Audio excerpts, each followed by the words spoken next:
La profession de femme au foyer, est-ce un échec socio-professionnel ou une opportunité d'affaires?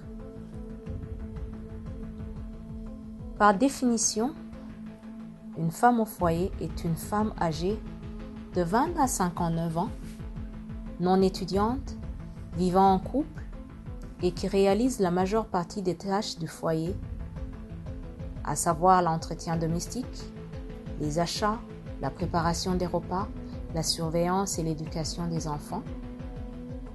La plupart de ces femmes au foyer ont déjà eu un autre emploi dans le passé.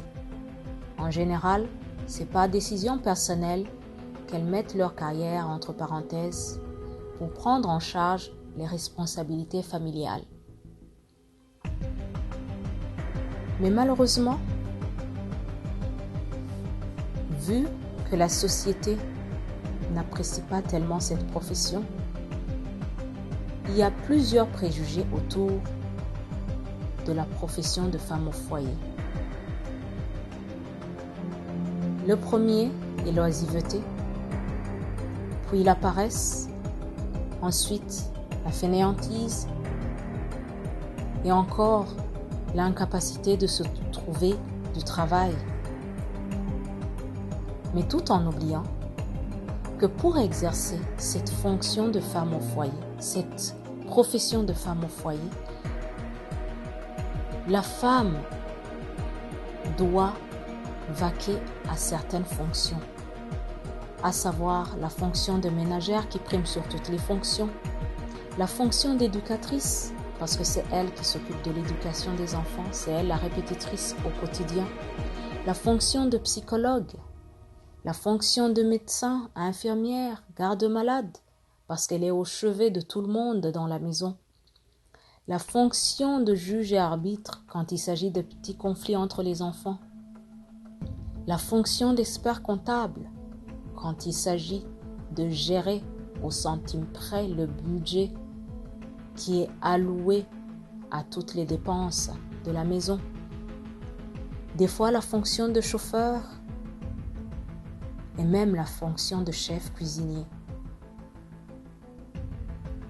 Et à toutes ces fonctions sont liées certaines compétences, à savoir les compétences en management, les compétences en leadership, les compétences en communication, les compétences en logistique, en gestion du budget, du temps, du stress, des conflits, les compétences en aménagement et décoration intérieure et bien d'autres.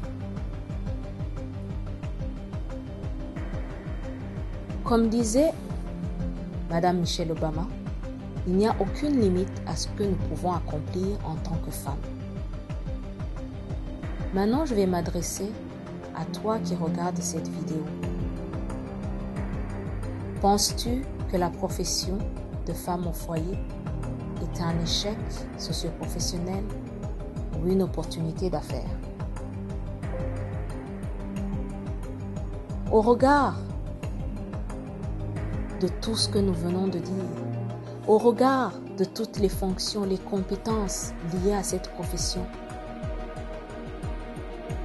chère femme au foyer, n'est-elle pas un bon moment pour toi de cerner la passion parmi toutes les tâches que tu exécutes au quotidien, d'y ajouter des compétences et puis d'en faire une profession, une carrière? À l'heure où je te parle, chère femme au foyer, je suis une entrepreneure autodidacte qui a passé 5 années de sa vie dans la profession de femme au foyer. Ça a été la période la plus dure de ma vie, certes, mais ça a été la période la plus merveilleuse. Pourquoi? Parce que c'est la période durant laquelle je me suis découverte avec un talent, un potentiel inouï. C'est la période durant laquelle j'ai été fière d'être à 100% au service de ma famille. N'est-ce pas ton cas, chère femme au foyer? Et pourquoi ne pas en faire une joie? Pourquoi ne pas en faire une fierté? Il est grand temps pour toi, chère femme, de faire briller ton étoile en tant que femme qui s'est consacrée entièrement à sa famille, de porter haut cet étendard parce que tu es en train d'honorer une noble mission. Femme au foyer, femme tu peux.